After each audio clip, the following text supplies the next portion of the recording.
How we doing this week, Marcus? Doing good. How are you? We're good. That was there was a lot to that game yesterday. Obviously, the end result is you get a victory, but as a guy, you're on defense, you're on special teams, you're kind of slugging it out with the Dolphins. When you're in the midst of it, are you appreciating how crazy a game is when it's playing out like that? Man, being in the National Football League, there's highs and lows. They have playmakers and everything like that. And every team that you face, they're going to have playmakers. But at the end of the day, I'm just proud of the guys. We talked about the situation of not being front runners, which Braves always talks about and everything. And, to come out with a dub, especially with all the situation that was going on in that game, man, I'm proud to be a part of this team for sure. So, Marcus, what would you say was the key to stifling the Dolphins' offense early on? And then what did they do to confuse you guys or, with all their speed and motion, get back into the game and take the lead? Yeah, the main thing that we always knew was, we got to know where, their playmakers are, 24/7, try to make it kind of difficult for Tua and everything. And, they made adjustments down the game and stuff like that, and we did too as well. So that's kind of how the game, went about. When you look at Tyreek Hill, I remember over the years talking to guys like Devin McCourty, like you can prepare for some of the speed of these guys, and then when you see it on the field, it's just like, wow, it opens your eyes. And there had been talk, at least down in Miami, that maybe he's lost a step. Why wasn't he hitting big plays anymore? What did you see from Tyreek Hill, who obviously hit you guys on a couple plays there? Yeah, he's a great player, first off. He has speed that you can't really see to the fence and everything. And you have to know where, he is at all times, and also know where Waddle is as well. So, that's the main thing that we try to do is, know where they are 24/7 and then kind of go from there and just communicate it. Special teams obviously played a massive factor in yesterday's game as well. Your punter was on his game, averaging 68 yards a punt. Obviously, they returned one to the house, and then you guys answered serve immediately. What was going on with Jeremy Springer and special teams on the sideline with everything getting crazy there, and how happy were you for Gibson to take one back to the house on a kickoff?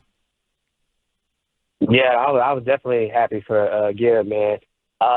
Coach always talks about it just in general, Braves. Like, he was like, special team has to be a big role for us, and they had a great return, the score, and then right after we responded. And that's how the game is, especially in the National Football League, man. It's always how you're going to respond after adversity.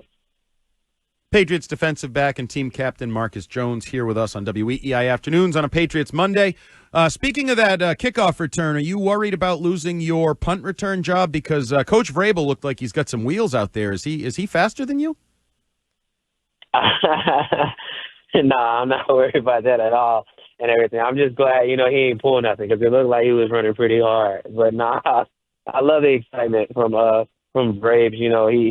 He's been in the league before. You know how hard it is to win and everything. So, just seeing him, be that excited and everything that has us, happy to be a part of it as well.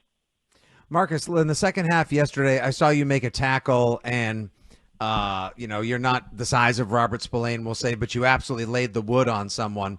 Might have been the hardest hit I saw somebody in the secondary lay on someone yesterday. What kind of pride do you take in being such a hard hitter and a fundamental tackler back there in the secondary?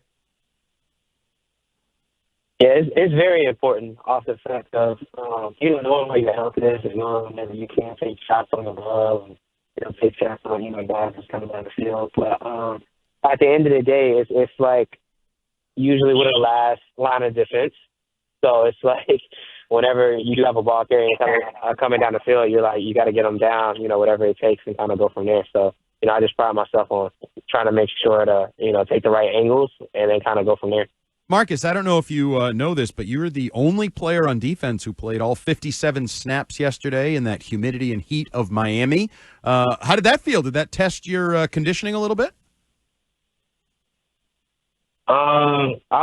First off, I didn't even know that.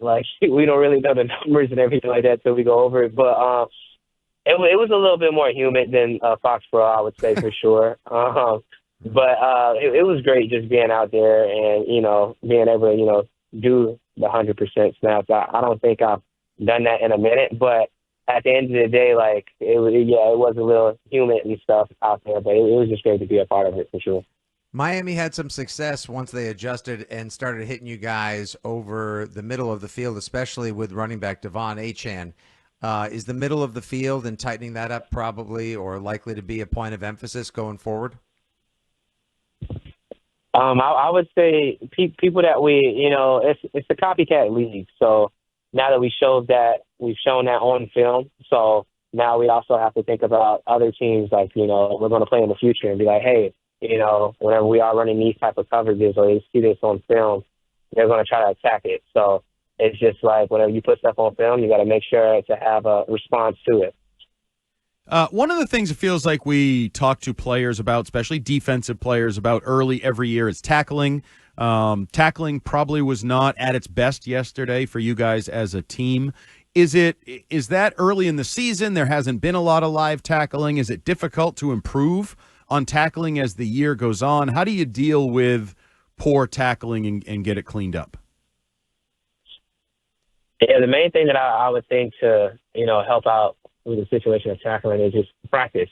We just got to work on it more at practice and everything and just get a little bit more attention to detail, facing the back hip and knowing, a lot of guys that like to cut back and things of that nature. So that's the main thing I would say is, just hopping on it at practice. We do, but we just got to do a little bit more emphasis and just kind of go from there.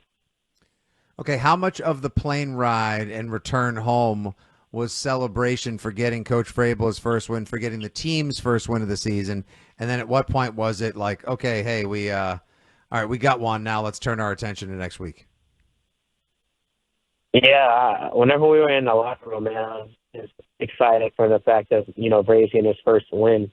Yeah, that was great to be a part of. And then also, just celebrating with the guys in the locker room. Like I said before, it's hard to win in this league, but whenever we pretty much got on the plane, it's like, all right, now we got to get back, do what we need to do, and then get ready for next week. Speaking of next week, before we let you go, we got to talk about the Steelers, Aaron Rodgers. I know you've prepared for him before. I actually saw a comment Tom Brady said at his best, Aaron Rodgers might be the best thrower of the football ever. How does Aaron Rodgers test you as a defensive back? Yeah, he's a veteran. It ain't really much that he hasn't seen, I would say, as a quarterback. And he definitely knows a lot of defenses. He knows certain people's style, things like that. You could definitely tell that he watched a lot of film when it comes down to defenses. And, there's not a throw that he cannot make as a quarterback, I can honestly say. So that's the main, challenges. All right, Marcus, enjoy the victory. Good luck this week. We'll talk to you next Monday. Sure, thank you so much. That was Patriots defensive back punt returner Marcus Jones.